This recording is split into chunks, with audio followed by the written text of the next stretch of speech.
Bismillahirrahmanirrahim. Assalamualaikum warahmatullahi wabarakatuh. Alhamdulillah wassalatu wassalamu ala Rasulillah wa ala alihi wa sahbihi wa man wala. Amma ba'd. Ayyuhal ikhwa al-fudhala, para peserta kajian akidah yang dirahmati Allah. Pertama-tama kita senantiasa memuji Allah Subhanahu wa taala dan bersyukur kepadanya atas segala limpahan rahmat dan hidayahnya sehingga kita dapat berkumpul kembali di ruang Zoom ini dalam kegiatan pengkajian akidah. Selawat dan salam senantiasa tercurahkan kepada junjungan kita Nabiullah Muhammad Sallallahu Alaihi Wasallam beserta keluarga dan para sahabatnya, para pengikutnya yang tetap setia berpegang teguh pada sunnah-sunnah beliau dan para sahabatnya hingga hari kiamat kelak. Amin ya rabbal alamin. Ikhwatal Islam rahimakumullah. Kita masih mengkaji satu kitab ya tentang masalah akidah atau masalah tauhid, yaitu kitab Al-Qaulul Mufid yang ditulis oleh Syekh Muhammad bin Shalih Al-Utsaimin, yang merupakan syarah dari kitab At-Tauhid yang ditulis oleh Syekh Muhammad bin Abdul Wahhab rahimahullahu taala. Kita sampai pada kelanjutan pembahasan dari bab tentang tafsir tauhid dan tafsir syahadat la ilaha illallah. Ya, pada pertemuan sebelumnya kita membahas satu ayat ya yang terdapat dalam surah Al-Isra ayat 57. Sekarang kita masuki pada ayat selanjutnya, yaitu pada surah Az-Zukhruf ayat 26. Iya, Allah Subhanahu wa taala berfirman, wa in qala Ibrahimu li abihi wa qaumihi innani bara'um mimma ta'budun illa alladhi fatarani. Ya, yang artinya dan ingatlah ketika Ibrahim alaihissalam, Nabi Ibrahim alaihissalam berkata kepada ayahnya dan kaumnya, innani bara'um mimma ta'budun, sesungguhnya aku berlepas diri dari apa yang kalian sembah, illa alladhi fatarani, kecuali yang yang menciptakan aku, yaitu kecuali kepada Allah Subhanahu wa taala. Jadi dalam ayat ini ya, eh, Allah Subhanahu wa taala mengumpulkan antara penafian dan penetapan. Ya, penafian artinya menafikan sembahan-sembahan selain Allah Subhanahu wa taala. Sedangkan penetapan itu menetapkan bahwasanya yang berhak untuk diibadahi, untuk disembah hanyalah Allah Subhanahu wa taala. Jadi kata innani bara'um mimma ta'budun itu penafian, menafikan sesungguhnya aku berlepas diri dari segala apa yang kalian sembah, dari semua sembahan-sembahan yang kalian ibadahi atau yang kalian sembah. Ini adalah penafian. Ya, illalladzi fatarani. Ya, adapun illalladzi fatarani penetapan. Ya, penetapan menetapkan bahwasanya yang berhak untuk diibadahi, untuk disembah itu hanyalah Allah Subhanahu wa taala karena Allah lah yang menciptakan. Ya, adapun sembahan-sembahan berhala-berhala yang mereka sembah itu tidak pantas untuk diibadahi, untuk disembah karena berhala-berhala itu buatan tangan-tangan mereka, tangan-tangan orang-orang musyrik yang mana sembahan-sembahan itu tidak sedikit pun bisa menciptakan mereka. Iya, di sini Syekh Muhammad bin Abdul Wahhab dalam bab yang beliau sebutkan ini tentang tafsir tauhid, tafsir la ilaha illallah, berdasarkan daripada ayat ini dan ayat sebelumnya bahwasanya tafsir la ilaha illallah harus ada penetapan, harus ada penafian dan penetapan. Ya, itulah tafsir tauhid atau tafsir syahadah la ilaha illallah yang benar. Ya, bukan cuma sekedar penafian, bukan cuma sekedar penetapan, ya bahwasanya Allah yang berhak disembah, tapi menafikan semua sembahan selain Allah Subhanahu wa taala, lalu menetapkan bahwasanya sembahan itu hanya milik Allah Subhanahu wa taala. Hanya ditujukan kepada Allah Subhanahu wa taala. Ya, itu yang harus apa namanya dipahami dengan benar tentang tafsir tauhid. Oleh karena itulah berdasarkan ayat ini fadalla ala anna tauhid la yatim illa bil kufri bima siwallahi wal imanu billahi wahdahu, ya, wal imanu billahi wahdahu. Jadi ayat ini menunjukkan bahwasanya tauhid itu tidak sempurna melainkan ya harus mengkufuri atau mengingkari sembahan-sembahan selain Allah Subhanahu wa taala. Wal imanu billahi wahda, dan beriman hanya kepada Allah Subhanahu wa taala. Itulah mana tauhid yang benar. Itu mana tauhid yang hakiki, yang sesungguhnya. Ya, harus kita mengkufuri, mengingkari atau meniadakan sembahan-sembahan selain Allah. Yang kedua, dan harus kita menetapkan bahwasanya hanya Allah satu-satunya zat yang mesti disembah atau diibadahi. Oleh karena itu, faman yakfur bit-taghuti wa yu'min billah faqad istamsaka bil urwatil wuthqa.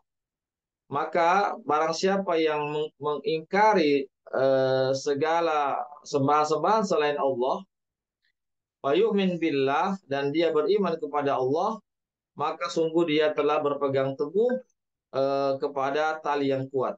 Faqad istamsaka bil urwatil wuthqa, maka sungguh dia telah berpegang teguh kepada tali yang kuat, yaitu berpegang teguh kepada kalimat la ilaha illallah.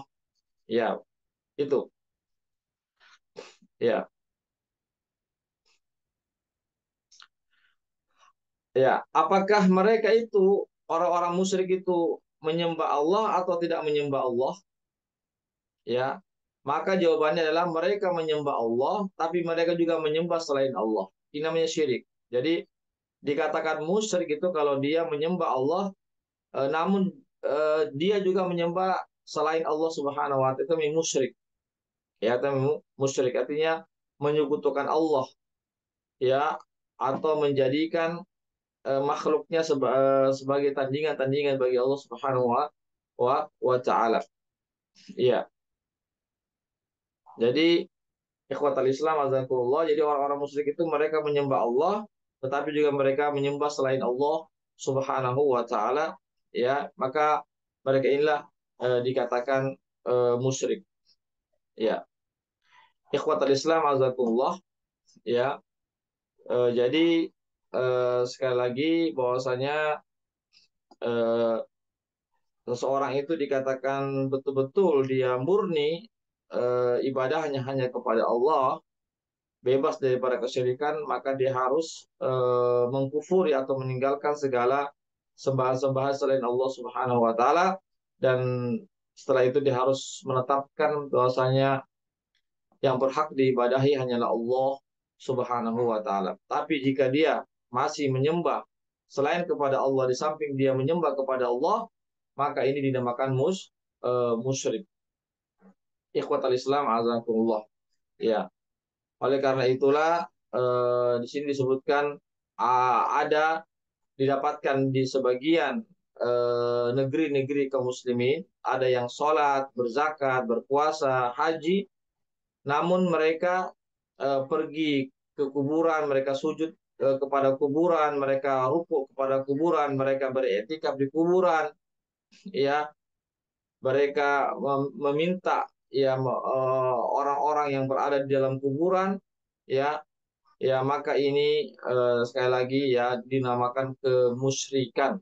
Ya, kenapa? Karena di samping mereka menyembah Allah, mereka juga menyembah selain kepada Allah Subhanahu wa taala. Karena sujud dan ruku ini, doa dan i'tikaf ini, ya, bernazar dan seterusnya itu hanya ditujukan kepada Allah Subhanahu wa taala. Saya tidak diperbolehkan ditujukan selain kepada Allah.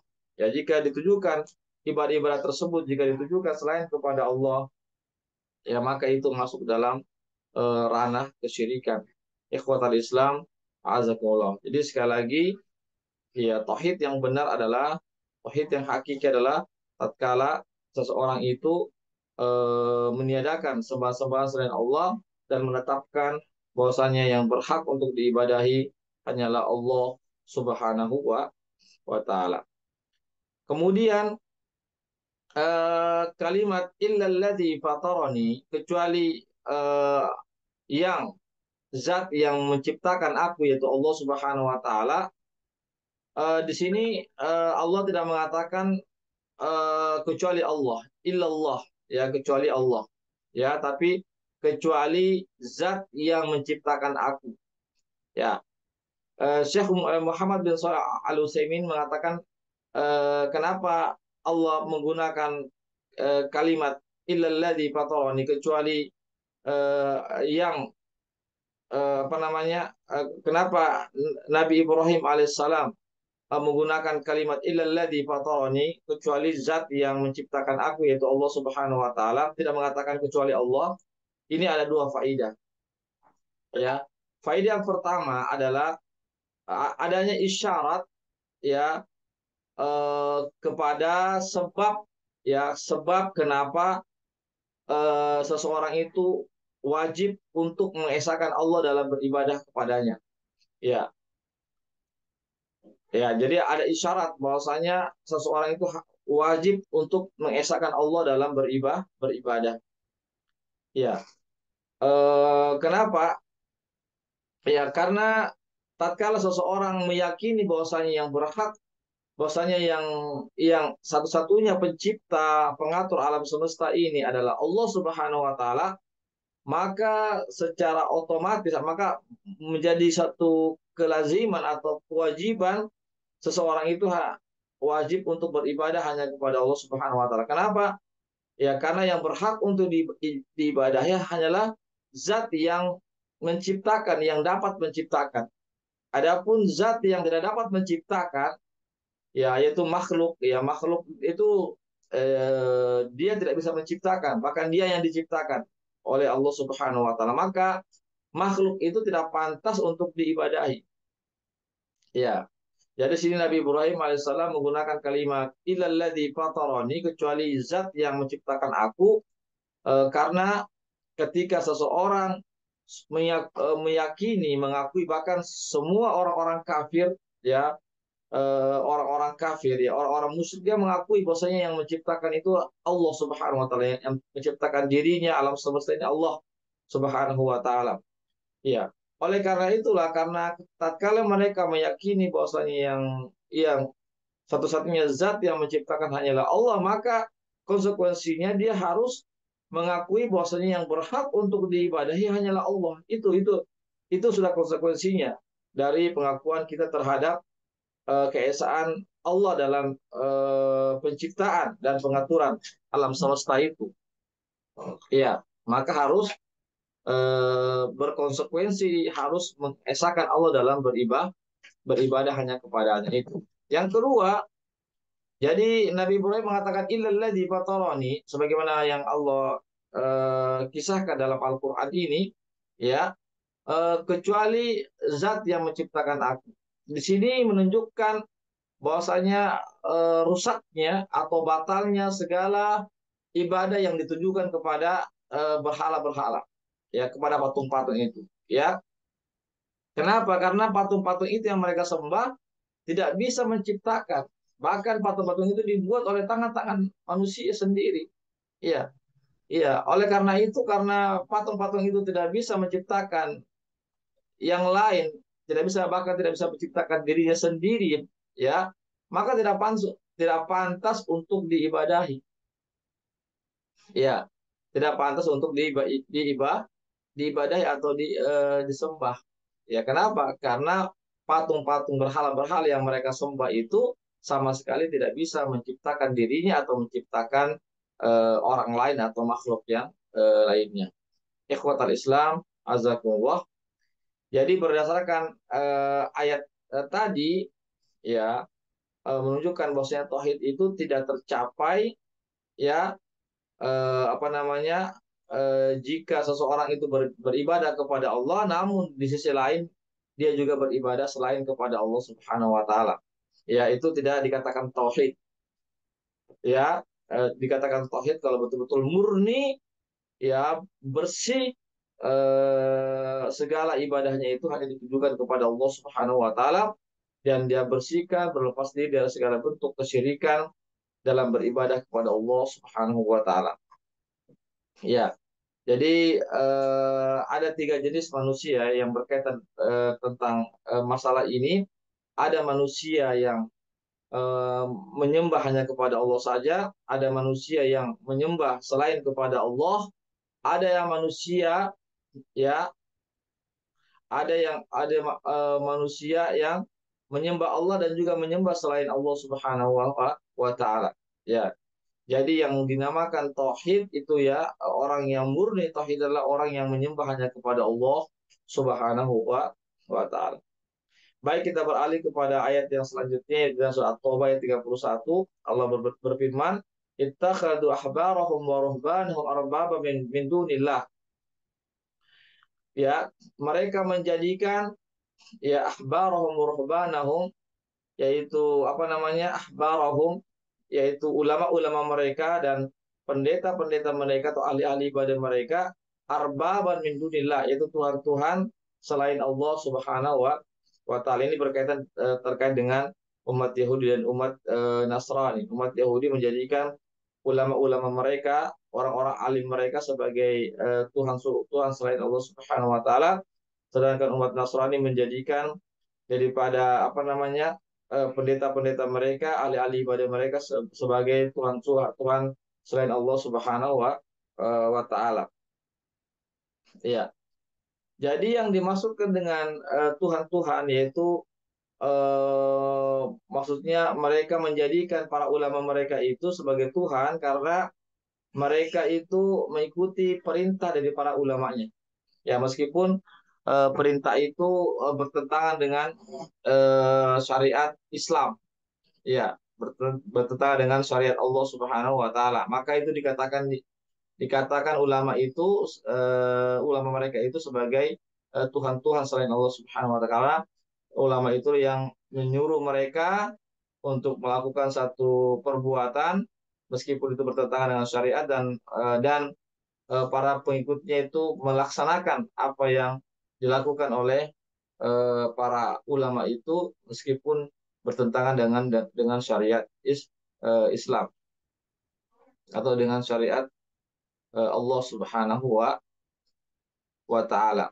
Ya, begitu juga dengan para ahli ibadah mereka, para pendeta mereka, mereka jadikan Tuhan-Tuhan selain Allah Subhanahu wa taala karena mereka mengikuti apa yang disampaikan oleh para ahli ibadah mereka. Berarti sama memposisikan bahwasanya apa namanya, memposisikan bahwasanya eh, ulama-ulama mereka dan ahli-ahli ibadah mereka itu sama dengan Allah Subhanahu wa taala. Ya, ini nih, meskipun tidak dia sembah, tetapi dia mengikuti, ya, mengikuti apa yang diperintahkan oleh para ulama dan ahli ibadah mereka. Ikhwatal Islam, azakullah. Ya,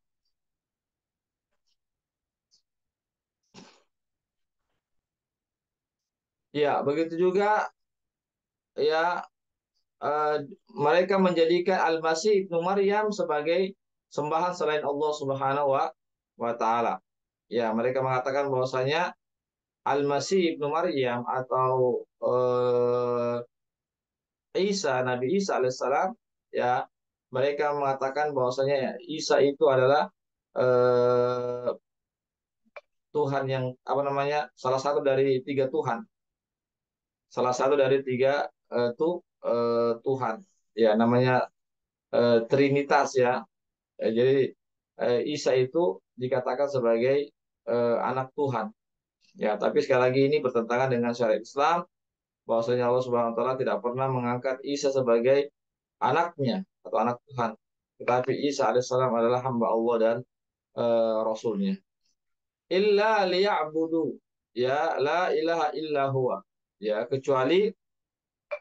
ya kecuali, ya, jadi di sini disebutkan ittakhadhu ahbarahum wa ruhbanahum arbab min dunillah. ya wal Masih ibnu Maryam illa liya'budu, melainkan ya mereka hanya menyembah kepada Allah Subhanahu wa taala. Ya, ikhwatal Islam azakullah.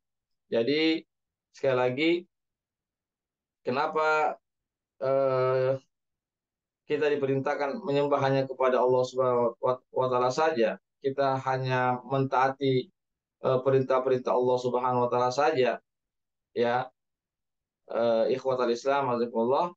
Karena Allah Subhanahu wa taala yang menciptakan Isa ibnu Maryam, Allah Subhanahu wa taala yang menciptakan al-ahbar, ulama-ulama mereka, ruhban, yaitu para ahli-ahli ibadah mereka, as-samawati wal ardh. Begitu juga Allah Subhanahu wa taala yang menciptakan langit dan bumi dan apa yang ada di antara keduanya. Ya, ikhwatul Islam azakumullah, itu menunjukkan bahwasanya ibadah, tafsir ibadah yang benar adalah jika kita menafikan sembahan-sembahan atau yang diikuti selain kepada Allah, dan kita menetapkan bahwasanya yang membuat syariat ini yang berhak untuk diibadahi hanyalah Allah Subhanahu wa taala. Ikhwatul Islam azakumullah, itu yang terkait. Oleh karena itu tafsir tauhid, penafsiran tentang tauhid itu adalah atau juga penafsiran dari kalimat la ilaha illallah itu mengharuskan seseorang itu mesti taat hanya kepada Allah Subhanahu wa taala. Ya, artinya tatkala misalnya ada antara perintah Allah dan berbenturan dengan perintah manusia, maka kita harus mengikuti perintah Allah Subhanahu wa taala. Itu bentuk, salah satu bentuk mengesahkan Allah Subhanahu wa taala. Artinya kita harus mengikuti syariat Allah Subhanahu wa taala yang tertera dalam Al-Qur'an ataupun sunnah Rasulullah Shallallahu alaihi wasallam, itu ya sebagai umat Rasulullah Shallallahu alaihi wasallam. Iya. Jadi adapun orang-orang yang menyembah selain kepada Allah, yang meminta selain kepada Allah Subhanahu wa taala, maka mereka tidak dikatakan orang yang ahli tauhid. Ya, meskipun barangkali mereka juga menyembah Allah, tapi di sisi lain mereka menyembah selain kepada Allah Subhanahu wa taala. Ini ikhwatul Islam azakullah. Jadi sekali lagi ini yang harus kita pahami bersama dengan sebaik-baiknya. Jangan sampai kita mengikuti apa penyampaian dari orang-orang yang berilmu atau para ulama, seandainya mereka itu menyimpang dari jalan Allah dan Rasulnya. Kalau menyimpang maka tidak ada ketaatan kepada mereka. Sebagaimana hadis Nabi, innama ta'atu fil ma'ruf. Sesungguhnya ketaatan itu hanya kepada perkara-perkara yang ma'ruf atau perkara-perkara yang eh, dibenarkan dalam eh, Islam, ya, atau sesuatu yang baik, ya, bukan sesuatu yang menyelisihi Al-Quran atau Sunnah Rasulullah Shallallahu Alaihi Wasallam. Baik, kita lanjutkan.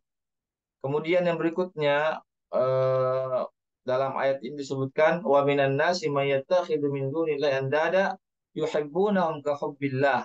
Ini surah Al-Baqarah ayat 165.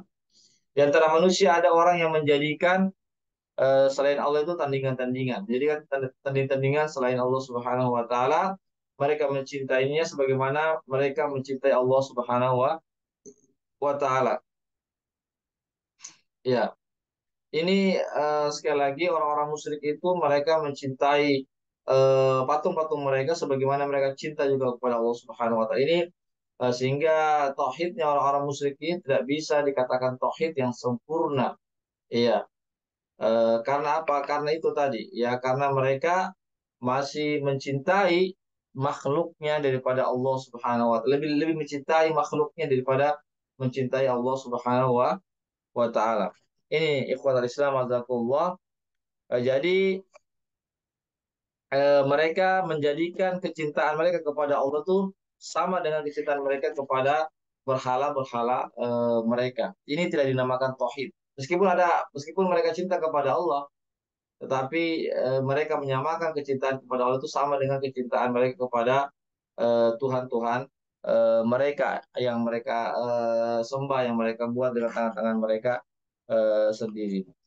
Ikhwatal Islam, azakumullah, yaitu jadi kita harus betul-betul memurnikan kecintaan kita hanya kepada Allah Subhanahu wa taala. Tidak boleh kita lebih mendahulukan kecintaan manusia, kecintaan kita kepada manusia daripada kecintaan Allah Subhanahu wa taala.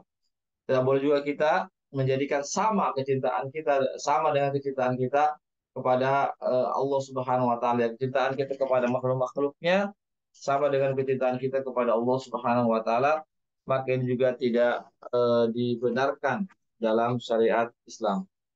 Ikhwatul Islam azzakumullah. Walladzina amanu asyaddu hubban lillah. Ini ada tambahan ya. Sedangkan orang-orang beriman itu adalah orang yang sangat cinta kepada Allah Subhanahu wa taala.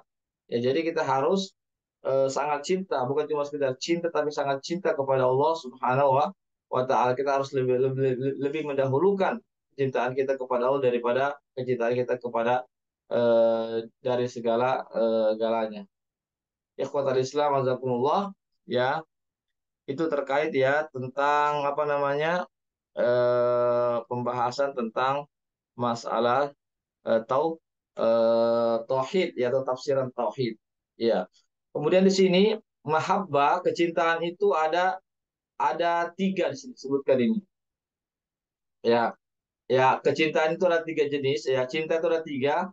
Ya, cinta karena Allah yang pertama. Yang kedua cinta yang bersifat alamiah. Ya. Yang ketiga cinta Allah juga cinta selain Allah. Ya, cinta ya mencintai makhluknya bersama dengan kecintaan kepada Allah yang menafikan ya kecintaan kepada Allah Subhanahu wa taala, ya, yang menafikan kecintaan kepada Allah Subhanahu wa taala. Apa maksudnya cinta kepada Allah? Ya, cinta karena Allah, ya. Cinta karena Allah itu tidak menafikan tauhid. Ya, bahkan dia termasuk yang menyempurnakan tauhid, ya, cinta kepada Allah. Ya, misalnya kita cinta seseorang itu karena Allah, ya, bukan karena siapa-siapa. Kita membenci seseorang itu karena Allah Subhanahu wa taala. Ya, jadi ya cinta kepada Allah Subhanahu wa taala, ya, cinta atau cinta karena Allah, ya, cinta karena Allah, benci karena Allah Subhanahu wa taala. Ya, tentu kenapa kita cinta karena Allah? Ya, karena misalnya mereka adalah orang beriman, mereka orang yang taat. Kenapa kita membenci karena Allah? Karena jadi kita membenci kekufuran yang ada pada orang itu. Ya, kita membenci perbuatan apa namanya, perbuatan dosa besarnya.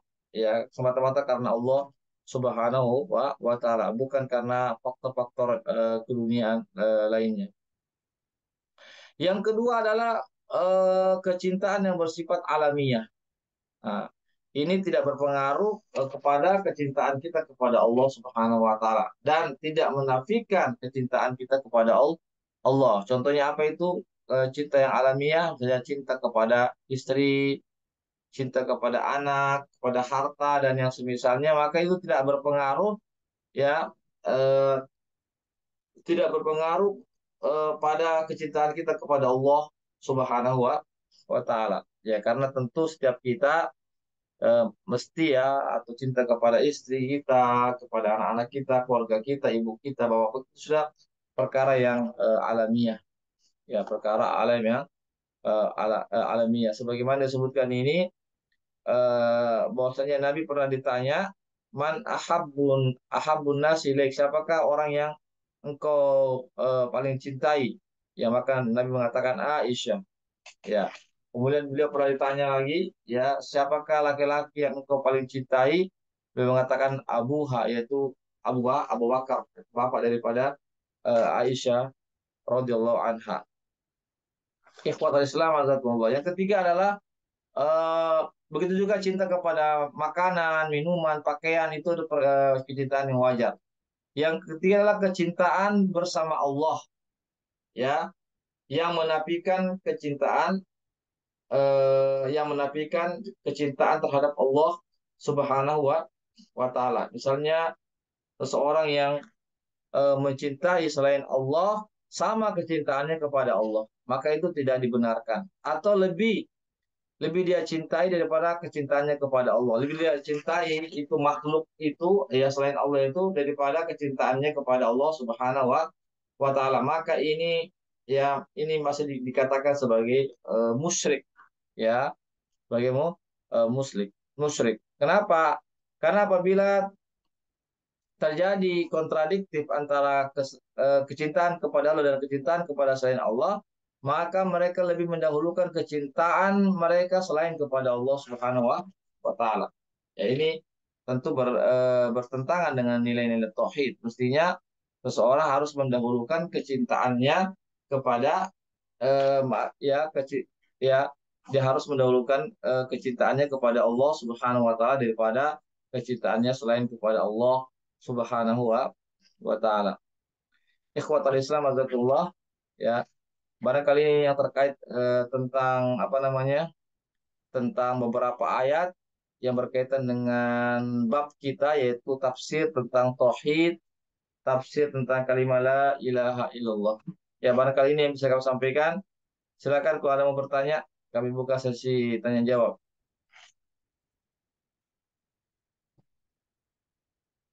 Silakan, ada yang bertanya? Tidak ada pertanyaan, jelas ya. Mudah-mudahan bisa dipahami semua. Barakallahu fikum jami'an. Mudah-mudahan ada manfaatnya bagi kita semua. Insya Allah kita akan bertemu lagi di pekan depan dalam pembahasan masalah akidah. Demikianlah, mohon maaf atas segala kekurangannya, kekhilaafannya ya, hanya dari kami, kebenarannya datang dari Allah Subhanahu wa taala saja. Dan kami ucapkan jazakumullah khairan katsiran kepada para peserta kajian akidah yang sudah menyempatkan waktunya untuk hadir pada kegiatan atau kajian akidah pada pagi hari ini. Dan juga kami ucapkan jazakumullah khairan katsiran kepada donatur ya yang sudah berpartisipasi terlaksananya kegiatan kali ini. Semoga Allah SWT memberikan pahala yang begitu banyak ya bagi yang berpartisipasi ya donatur yang sudah berpartisipasi dalam kegiatan kita kali ini. Demikianlah apa yang bisa kami sampaikan. Mohon maaf atas segala kekurangannya. Kami akhiri dengan membaca doa penutup jadi subhanakallahumma bihamdik asyhadu an la ilaha illa anta astaghfiruka wa atubu ilaik. Wassalamualaikum warahmatullahi wabarakatuh.